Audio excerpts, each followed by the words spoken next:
All right, well, let's go ahead and get started. Feel free to keep throwing those unique local slang in the chat if you'd like. Those are fun. But as we get started, welcome to the DAP Pro Show for April 2023. Today, our goal, as it is every time, is to inspire you and equip you for great success in your digital adoption efforts. So this month, we are going to be talking with innovative digital adoption professionals about their approach to branding and personality. But first, before we get too far into things, some quick housekeeping. The recording of today's event will be posted on the community later. I will post that link in the chat shortly. In addition, I will send the link to everyone via email within the next day or so. You're muted, can't be on camera or on microphone, but that's no reason to be shy. As always, the chat is your friend, and we want to hear from you there. So thoughts, reactions, mind-blowing comments, stories from your own shared experiences, whatever you'd like to put in there with words or emojis, it's all good here. We say a lot on the DAP Pro Show, there are no rules. So finally, I mentioned we're taking your questions. We do have a special spot for those. If you look at your Zoom controls, you'll see a button that says Q&A.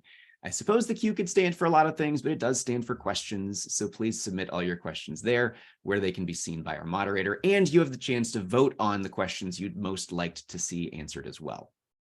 Okay, so again, today's topic is identity and personality, branding your DAP program. Digital adoption, of course, is a great way to help users more successfully navigate and utilize technology, but our presenters today are taking things one step further by using their DAP solutions as a means of extending and reinforcing their brand identities with their users. So today we've got colors, we've got characters, we've got some awesome takeaways and tips for you. First up, we will hear from Chris Dickerman and Jacob Weesey from Christus Health, and then Tarna Daniel from Panda Restaurant Group. Each of them will share their story with regard to the theme, and then we'll bring everyone back together for a panel discussion and Q&A moderated by Leah Hedgie from WalkMe. Okay, so let's get started. Christus Health is an international faith-based not-for-profit health system made up of more than 600 centers, hospitals, clinics, and urgent care facilities. Chris Dickerman is the Director of Digital Adoption Health and Automation. Jacob Weesey is Digital Adoption Program Manager. Welcome, Chris and Jacob. Good morning. Good morning. Thank you so much. Absolutely. I'll hand things over to you.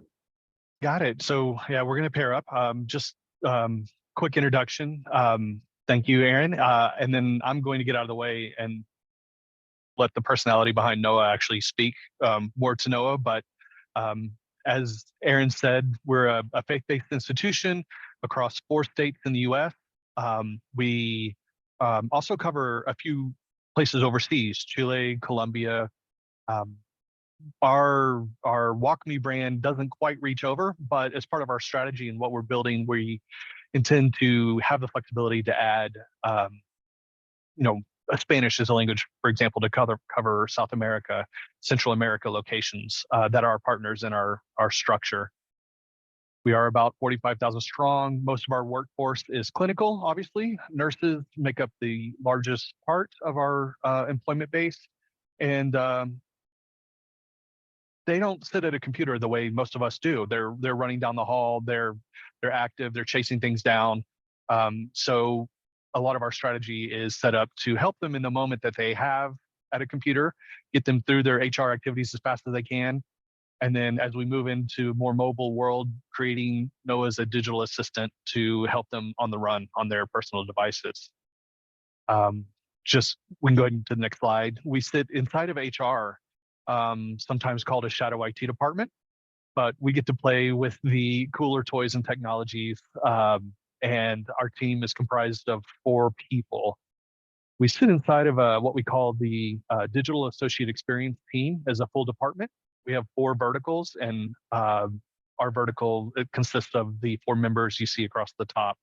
And you see around the circle there, the other verticals that make up our department that sits inside of HR, working to make HR easier for all the associates. Having said that, we can move on, I think, and slide into the guts of how we got to Noah, why we have Noah. All right, thank you so much, Chris. All right, so this is Noah. He was born in January 2019. He likes to help others, and he's very interested in anything to help promote the company values. Uh,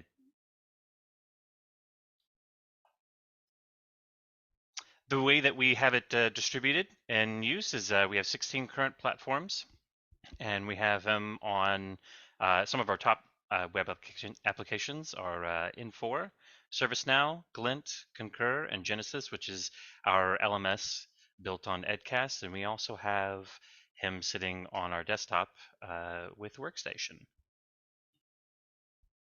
So the start of Noah's journey after the purchase of WalkMe really started at trying to name him. We really wanted to make sure that we branded him uh, in kind of the Christus way. Initially, our team had tried for Christie as the bot identity, but the stakeholders found it very important to make sure that the name also um, went with our core values and our social identities. So in the end, we chose Noah. And as we're building out Noah, and as we're trying to imagine him, we really wanted to also bring in the Christus core color scheme and theme. So that's where we bring in the purples and the light purples, just the different colors of Christus brand. Um, that way people could recognize him as a secure uh, and accurate assistant. And people can understand that he's there to help at critical times. We went through a couple of iterations of building out the bot itself. So what we had done is uh, we had we had agreed on kind of Noah's face, and then once we figured that out, we branded him with the colors, and then we had to try to figure out how are we going to present him to people so that they know that this is something that people can click on and understand that this is where they can get the help that they need. So we started in kind of iterations where it was very simple. It was just a very simple face with like a chat bubble around it. And then we wanted to kind of bring in a call to action. And that's where we have the second iteration there, the I'm Noah, need help uh, kind of thing. But then we realized once it gets a little bit smaller, it's a little bit difficult to really read those two lines. And that's where we landed on the very simple need help. Um, and this way people can, and this will be the main button that we have across all of our platforms in order to open up the menu to get help. The great thing about having this kind of design philosophy is that once you have the face of Noah, you can use him for different marketing materials within your programs uh, in order to kind of get his face out there and recognition to know that this is a helpful tool. And then on top of that, we had to figure out the voice of him, which is also very one of the most important things I think, uh, because this will be the main point of the content is the voice of your character or of your assistant. So we wanted to make sure that it was empathetic, fun yet professional, and easy to understand, which means there's no technical jargon. We want to make sure that anybody who joins or opens up Noah to get help, they don't need to have any kind of like encyclopedia open in order to understand what the content is talking about.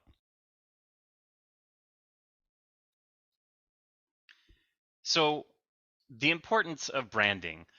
In my previous position, not at Christus, but at another company, we didn't brand our WalkMe content, which made it very difficult in a lot of situations. So one of them was that it caused a lot of confusion when trying to support issues with the content versus the actual platform that it's on. So a lot of people would see it and think that, oh, well, this is a Salesforce thing, so Salesforce is broken, and so we wouldn't get that feedback that something is actually broken when it was actually WalkMe, our content had broken because of some reason. And it was also hard to get that feedback on the content because people would then try to give feedback on Salesforce when we were actually just looking for feedback on the training content that we were providing through WalkMe. So branding it in the way that we did really helps with that to help create that that divide for the system and the helping tool. From there, we were able to separate the program from the helper so that we could get that feedback that we need from the separate entities.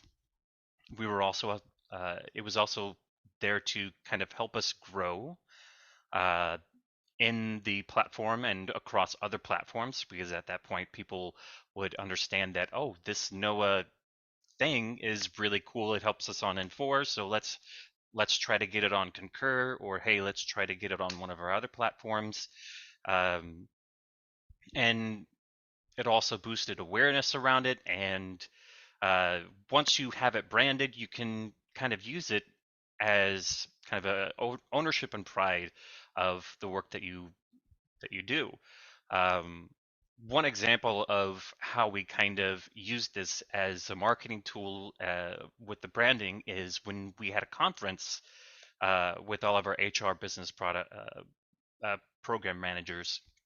We were able to create a flyer, a stand-up flyer with NOAA on that flyer, and when people walked by to kind of see all the new content that we were displaying for them, they immediately noticed that they immediately recognized that it was NOAA and what it was that we were trying to show them, and which got them more excited to engage in the content that we're showing. So as you're building out your content, there's always going to be the next step. And so the future of NOAA is we've got a lot of things, as you can see. We want to update the look and feel of it, which means we want to create different kinds of character images for NOAA for certain messages. One example is if there's a website down, we could have an image of NOAA with like a thermometer in his mouth, kind of showcasing that there's something going on with it. To also build upon the empathy message, as people are seeing something going down, they want to know that we are also upset that it's down. We want to modernize the content themes. We want to also create some kind of recognition center so that when people provide feedback on what content that they want to see, we can then provide that recognition for that person to say, hey, look, this person, this associate made a really great suggestion on a piece of content that was needed, and then give that kind of recognition within that content, whether it's in the very beginning or at the end. So that's something that we're exploring. The next one is to display the company values in more content, which means supporting content or visual backgrounds. So that's really big. Our core values within our company are super big for our executives and kind of all the people, really. So we want to be able to find a way. We're exploring different ways of being able to promote those values even within our message, whether it's just something passive like a background image or something like that. So we're still kind of looking into that. We also want to update the bot functionality. We wanted to provide more itemized support through the action bot. We want to strengthen responses through conversational AI.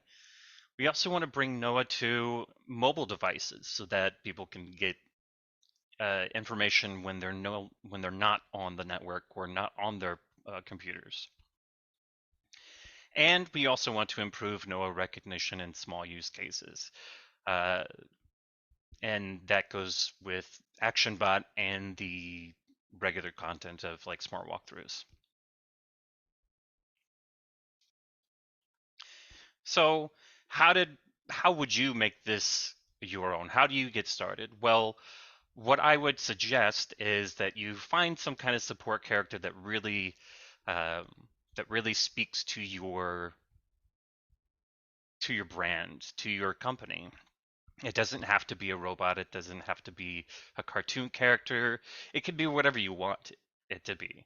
Um, and then make it your own, have fun with it, and WalkMe has a lot of great resources available to kind of help you branch out and contact other companies or customers that they have to see what they're doing. You could also start a thread on the WalkMe community site. There's a lot of people on there that would love to kind of show off the content that they're creating and all of their great characters that they have. I remember a couple of threads actually showcasing that kind of stuff. And that's it. Thank you so much. Jacob, Chris, that was awesome.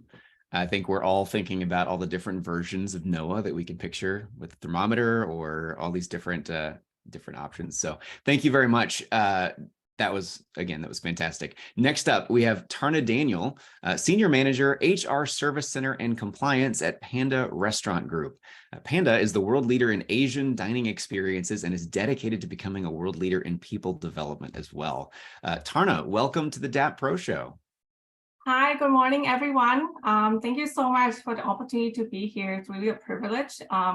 My name is Tarna Daniel, and I'm with Panda Restaurant Group, or AKA Panda Express, as you might all will know. So a little bit about me. I'm actually from SoCal, and I work out our corporate office here in Rosemead, California. I've been with Panda for 21 years, and I started out in operations and had the opportunity to join HR about 15 years ago. And loving every moment of it. Some of my past experience have been in recruiting, training, employee relations, and also compliance projects. And currently I lead our HR Shared Services team and also compliance team, where we support our operation team with any HR policy, procedures, and ensuring we keep up to date with all the regulations. But first off, right, so for the audience out there, you can raise your virtual hand and just do a shout out. Who here have been to Panda Express? And if you can share what's your favorite dish, that would be really awesome. Excellent. Thank you for being such a fan out there. So I'd like to share a little bit more about who we are, right? We start out as a full service dining restaurant called Panda Inn in Pasadena, California. And it was opened by our founders, Andrew, and also his father, Master Chef Ming Sai Chung, in 1973. And then 10 years later, the first Panda Express was opened at Glendale Galleria Mall in Glendale, California. And since then, we have ventured out to street location, university, and also drive-through. So one little fun fact is that more than 50% of our stores actually drive-through now. But fast forward to today, right? We actually grew from one store to now having more than 2,300 stores, and with 47,000 associates and over $3 billion in sales. So that makes us the largest family-owned and operated Asian dining concept in America. All right, and a little more fun fact about us, right? So on the picture on the left, and you see, some of our favorite dishes from our guests. So did you know that we're the home of the original orange chicken? So orange chicken was born about 4 years ago when we first opened our store, and it was handcrafted by our chef, Andy. Would you like to guess how many pounds of orange chicken that we sell each year? You can just type in your chat. You can take a wild guess. About 4 billion. That's where we hope to be. More than 10. Excellent. So someone successfully said that she bought more than 30 pounds of orange chicken. So that's excellent. So we sold about 100 million pounds of orange chicken per year. So that's really amazing number. It's definitely our number one, product that, our guests really love. In the middle, right, there's a picture of our founders, Andrew and Peggy. They're both an immigrant. They met at Baker University in Missouri, and Andrew actually earned his master in applied mathematics, while Peggy got her PhD in electrical engineering. And they're just very, very smart people, right? More importantly, their legacy is truly about Panda mission. And our mission is really being here to inspire a better life through people development. Under their leadership, we are now named one of America's best employer by Forbes and became one of the top 100 company to work for. Best place to work for millennials and also best place to work for women. So if you ask me, this is the best place that I could ever be. So in 2023, in the picture on the right, you see the Disneyland. In this year actually marked our 50th year anniversary. Since we originate in California, so we'll be celebrating in Disneyland this year, where 2,000 and plus operator and manager will actually be joining us together and celebrate. So that's a little bit more about Panda. And let's talk a little bit about, my area. So the compliance area that we picked to pilot WalkMe was the I-9. And for those of you who might not know what it is, right, it is a part of hiring process that verify employee identity and employment authorization. So I-9 is required by law for every associate that is hired. I-9 E-Verify process is one of the highly regulated compliance by the government. And for those of you who have hiring experience, right, or you've been hired before, you will know how cumbersome it is to really complete it and making sure that you've done it right, right? Earlier, I shared that our company focuses on people development, and I think that technology could really help to elevate my team from performing administrative part into elevated work, right? And that's the reason why I picked the I-9. So you can imagine that the compliance brand at that time, right? We had low engagement from our managers, resulting in high errors. And with a high number of errors, it resulted in increasing compliance exposure for us. And in addition to that, we were growing, right, really fast. And we kept on needing to adding more headcounts to perform all this administrative work. So I wanted to share a little bit about our, DAP journey, right? So this pre-DAP era where the process is quite manual.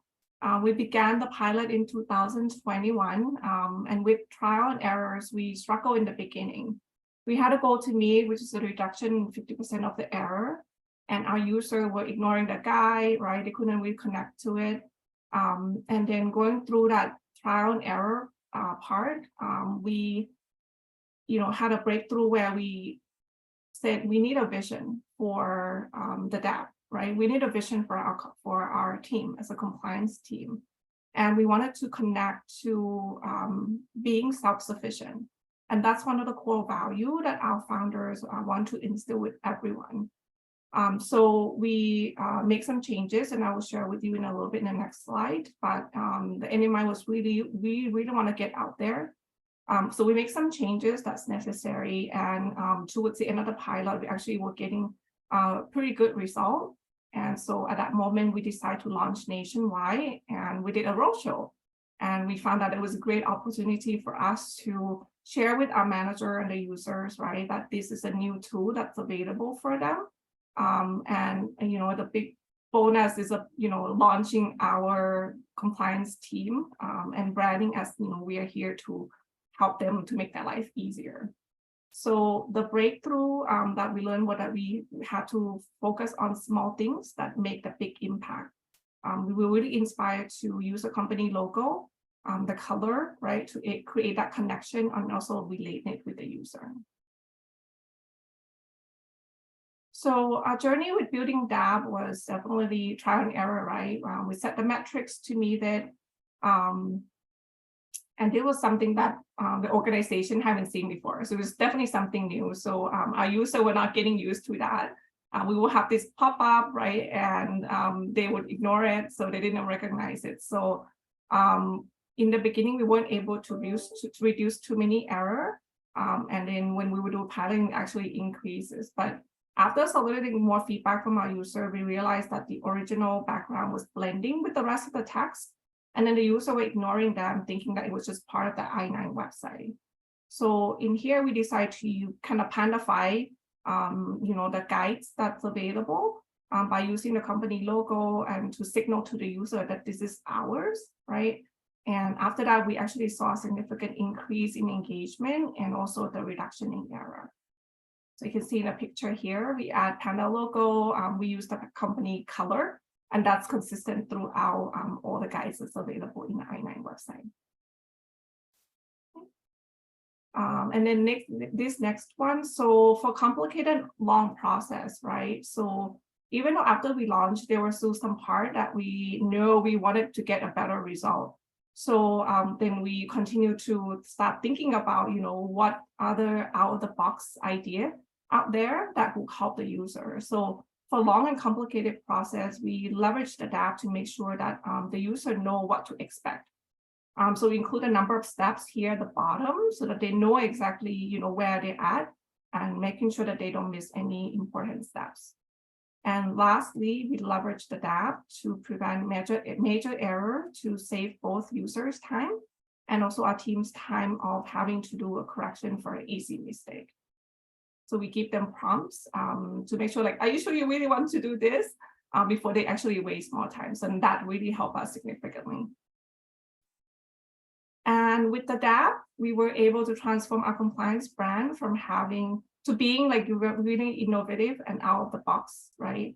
Our vision is to really connect to our culture of being self-sufficient, which is one of the core values that we have.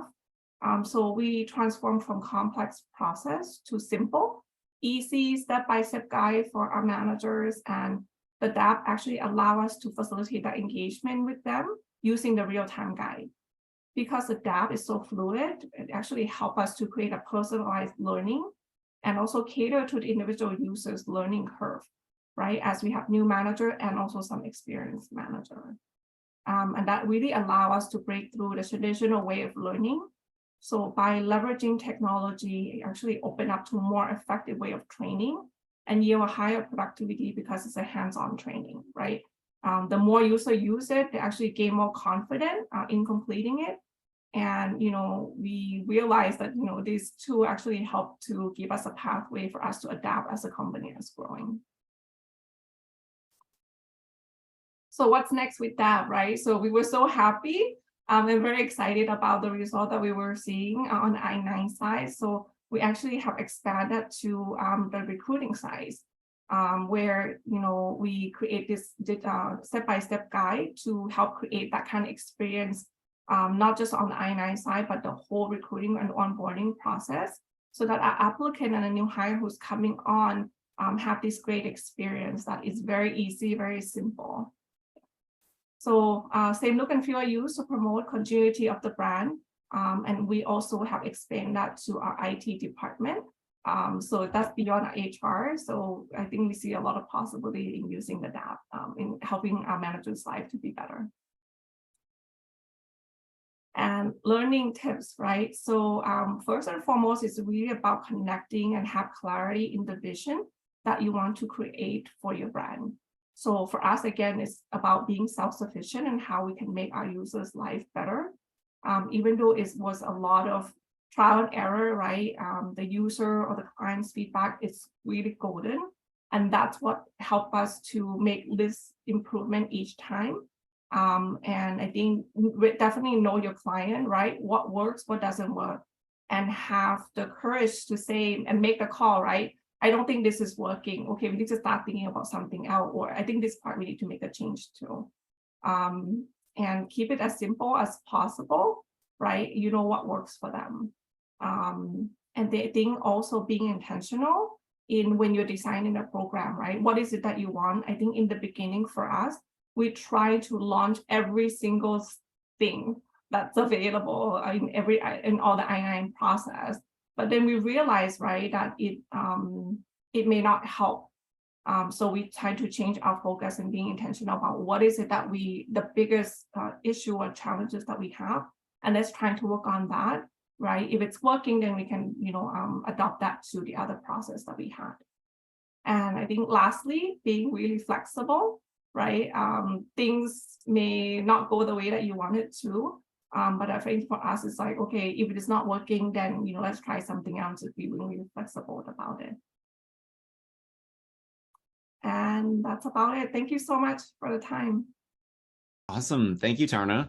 I think I at least, and I think all of us can relate to that desire to drive user self-sufficiency and make our users' lives better. So thanks again for sharing such awesome tips. Now, as our guests take a little bit of a breather, I'm going to share just really briefly some of the upcoming community happenings and some goings on that would love to make you all aware of. And I'm only going to take 90 seconds. You can time me if you want to. So we've always got more events for you to consider. Our tactical event series, Watch Me Build, happens twice a month. Next week, they're diving into the WalkMe console with all its facets and features. And then in May, we'll start off the month talking about data collection and how understanding your users' behaviors can help you create a better experience for them, something we've already been hearing a little bit about today. At the end of the month, our product best practices series, WalkMe Beyond, is going to tie into that as well with an exploration of validation best practices.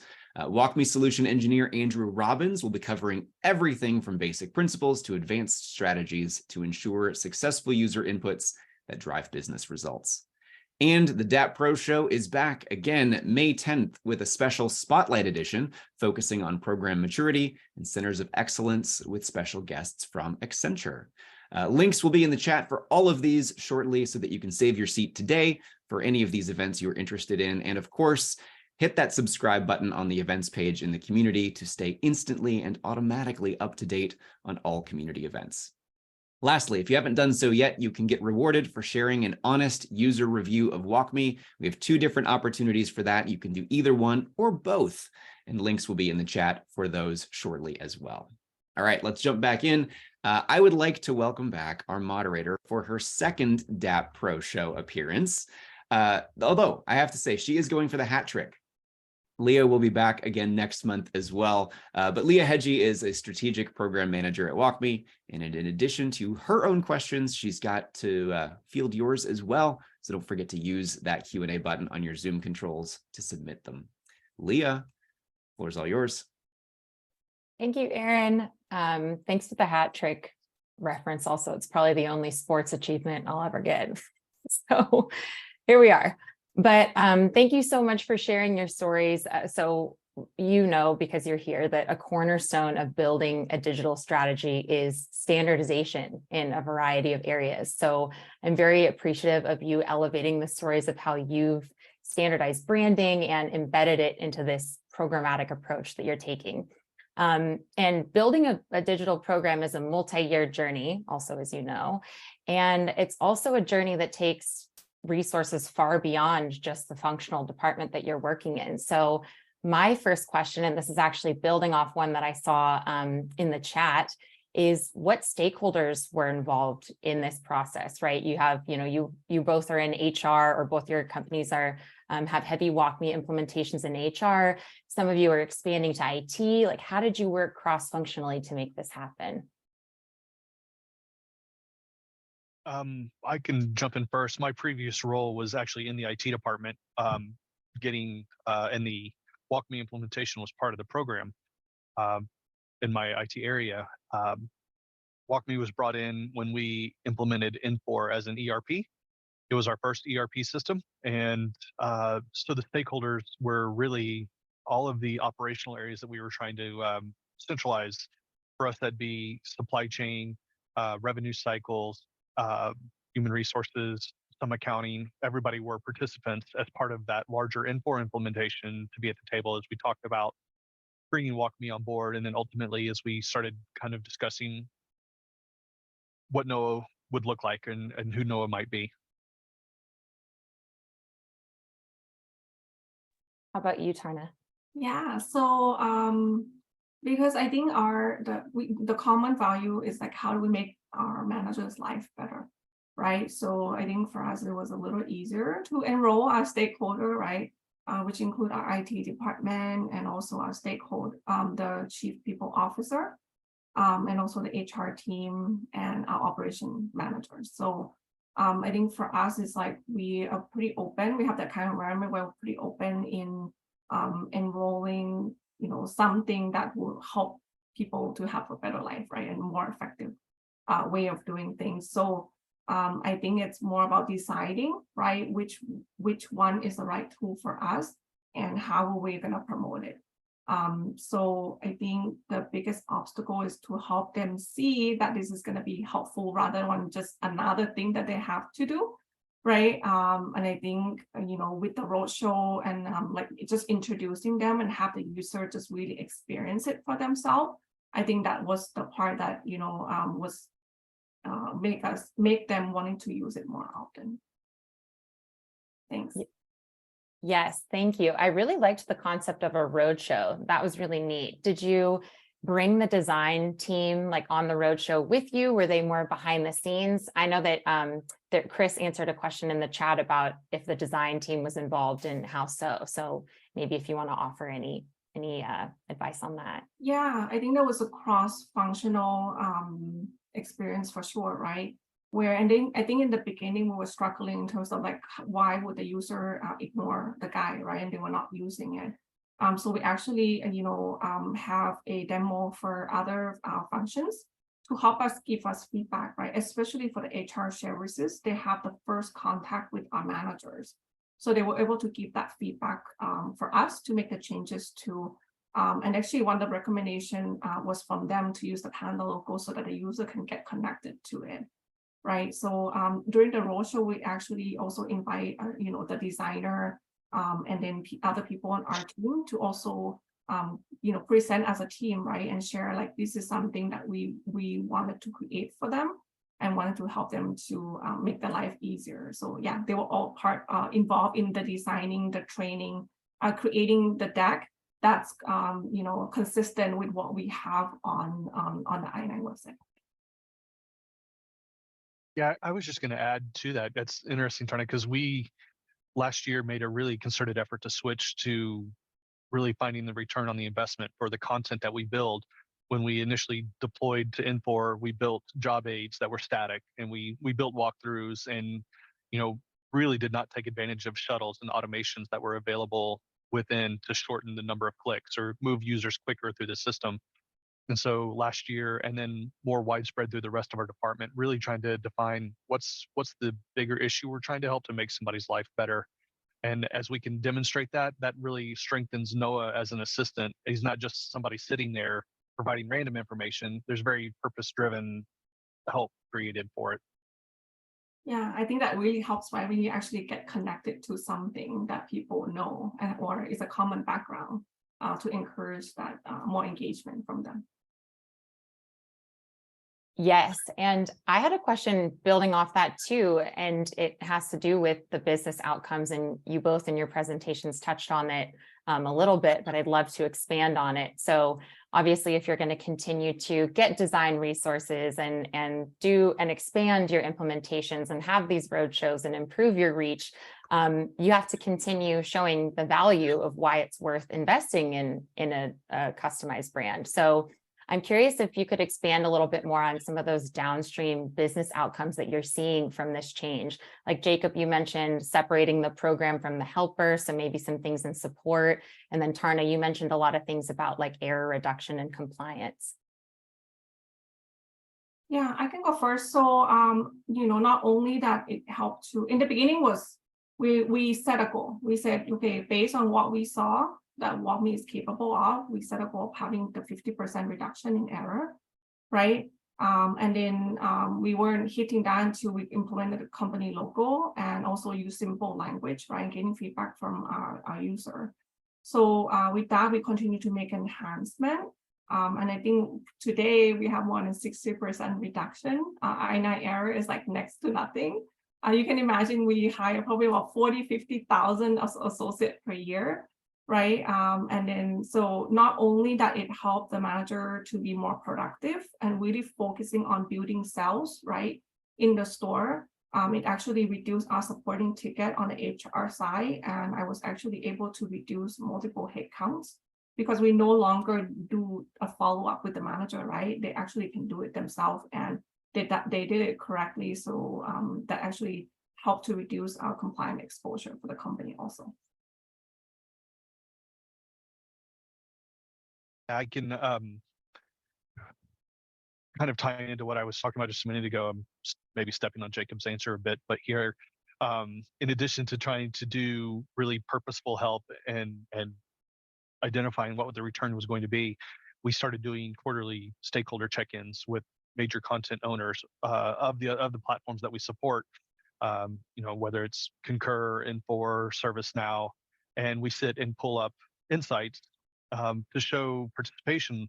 What was interesting for me in the way that we formatted our help, those platform owners are able to kind of discern the difference between somebody helping in our corporate office versus somebody on the clinical floor helping.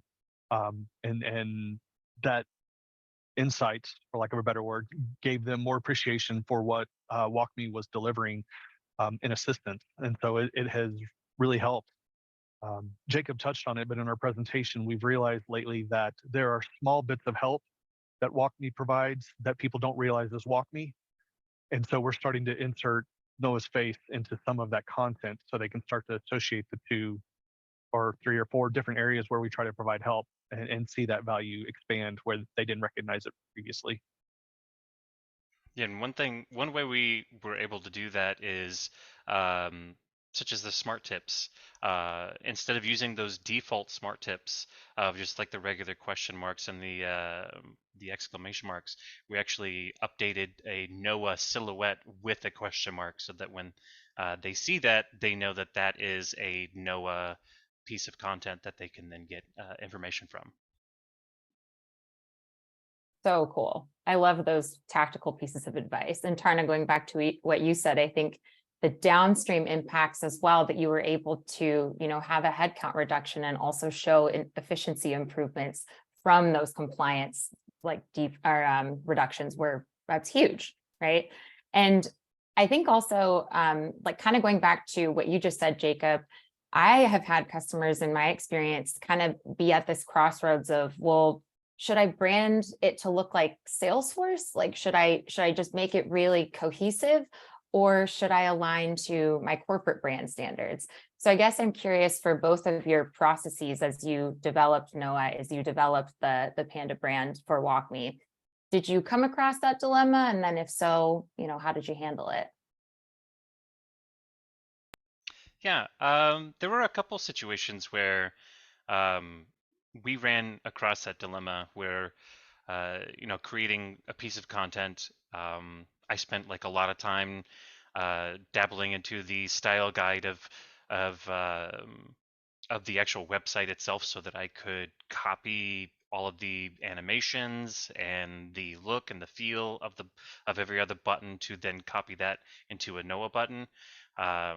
But then we realized that we were running into the same issue where people weren't able to really figure out if this was like a Noah thing or if this was something on that website. So we weren't getting that feedback that we needed to know that, hey, this isn't working, or this stopped working, or like the link had changed on us without us knowing.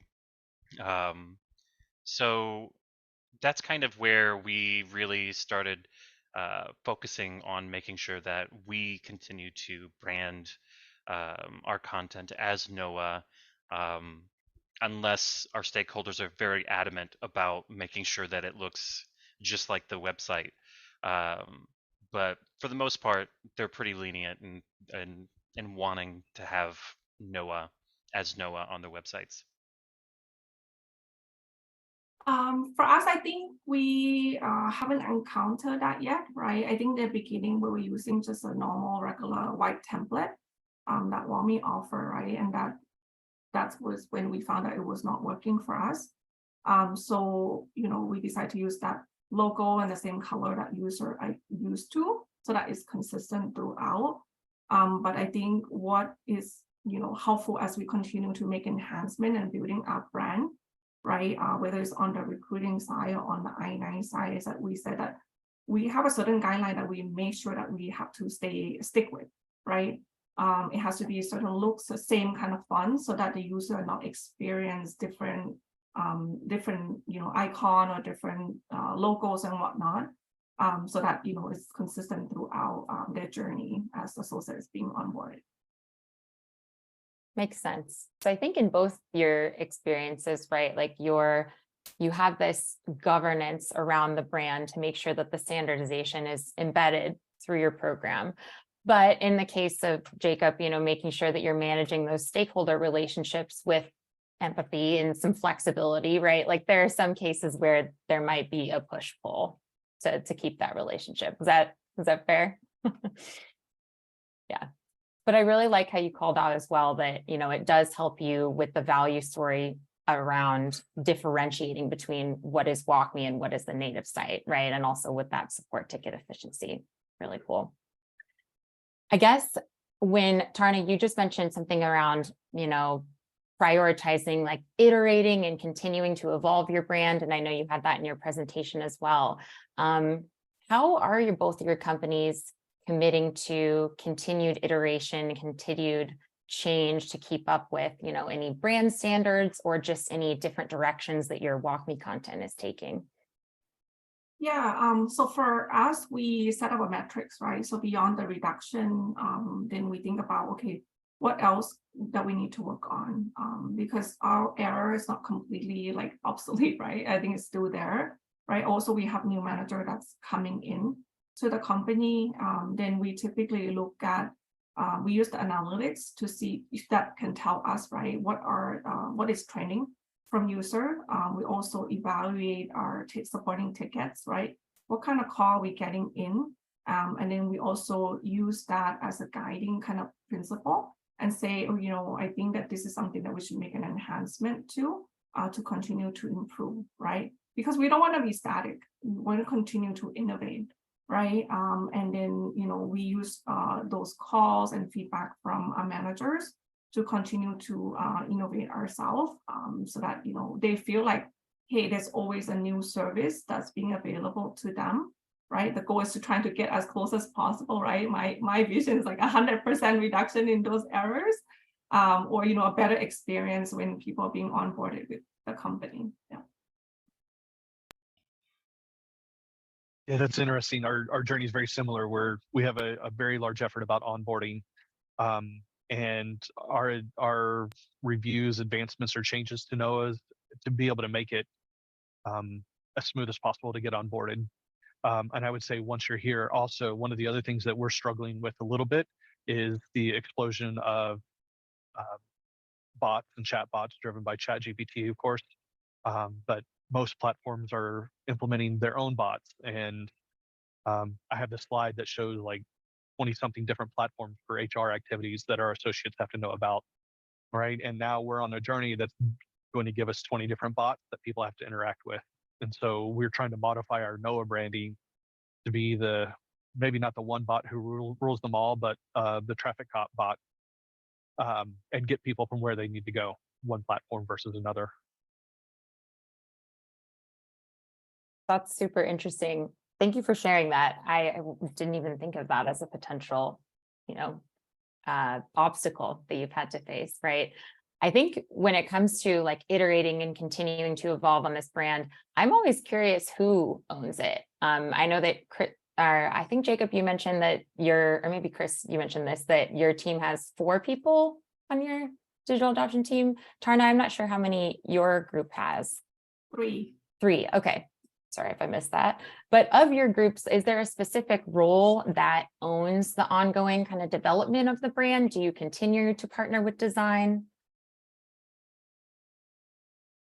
We actually design it ourselves. Okay. Yeah, because, one of the things that we also want to do is to give this tool as a project for people development purpose. Right.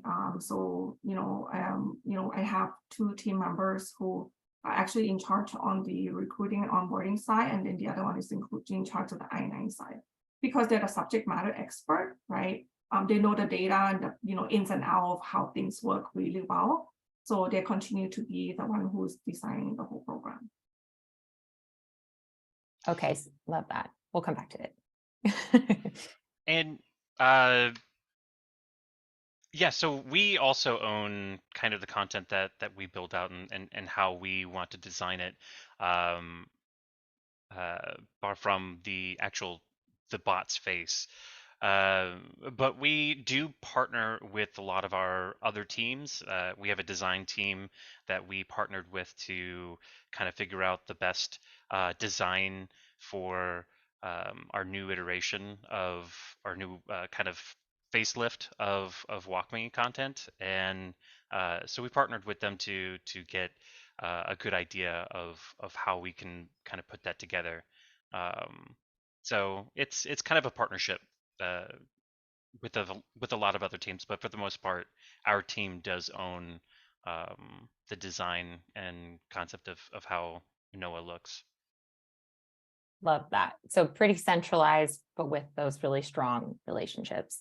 And Tarna, I wouldn't have even thought of it being a career development opportunity. That's really cool. So you have your builders that are kind of looking to expand into something beyond just that content development. Chris, you're nodding too. Is that's something that you all position? Yeah.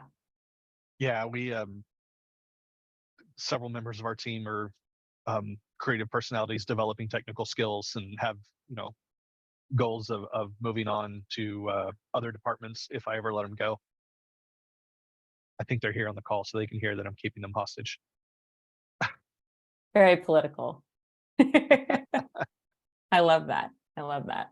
And I think I'm also kind of curious with that sort of skill development and how you've leveraged the WalkMe product to develop the brand. Are there any specific components of the technical product that you felt were really helpful, or maybe even just in the broader product, like you connected with someone in the community who had also done a branding and then you move forward, or you specifically love this one part of the WalkMe editor that really allowed you to make Noah what it was? Just curious.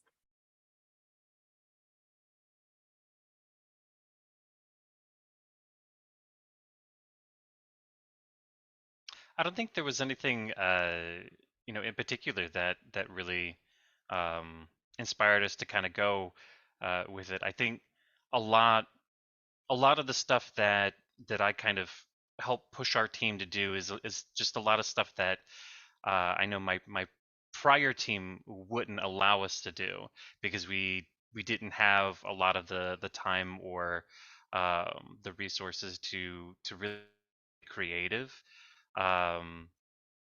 It was very much of a transactional kind of relationship.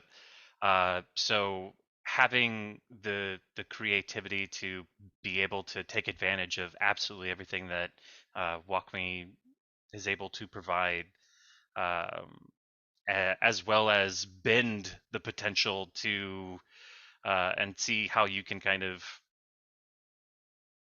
make it do things kind of outside of the scope that it's supposed to do. That stuff is what kind of gets me excited to try to get really great content out for people. I think for us, we always come from the user perspective, right? What works for them, and then kind of walk them through. I think using the smart walkthrough and then smart tips, right? And prompt them in certain places that we feel like, okay, this is important to kind of nudge them, right? So I think we use almost everything that's available. I think the WalkMe team is also super supportive. Whenever we get stuck or we like, I'm not sure how to do this, we always reach out to them and they always, offer support to help us kind of, overcome that challenge. Awesome. So culture of creativity, wanting to take full advantage of the product versus like a specific feature. I love that. I think we have time for one more question. And so I'm looking at some in the chat, and I think this encompasses a few of them. Christus, I know you have 16 applications live, and I know you have quite a few applications live as well. A lot of questions I've gotten have been, where in the journey do I brand? Do I have to do it before I go live with any WalkMe? Can I still brand if I already have 5 applications live with WalkMe? So I guess, what advice would you give your peers that are asking that question? Like, where in the journey do I start this? I feel like there's some options there, because the way Jacob described really trying to work within the CSS of an existing site and match the look and feel so that the buttons look like they were provided by the vendor, get you started and get you in the door. And it's viewed as not obtrusive or invasive or anything like that. But I think it was really beneficial as soon as we started talking about the workstation, for example, being deployed, and we have our purple robot on the side of everybody's monitor. Now we start to tie that workstation to the inside platform assistance as NOAA providing help across. And for us, that was, I think, the trigger that really said we need to get maybe more disciplined about managing a brand and identity and creating NOAA as that digital assistant across all those fields.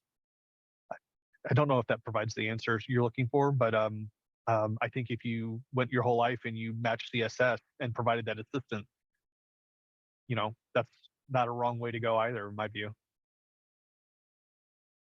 I think for us is continue to looking through different applications, right? We actually have a lot of in-house application as well as external, right? I think for us is to promote that within our department and also expand that to outside, because other departments also have similar challenges where they have certain applications that they may have a hard time to get a user to use it properly.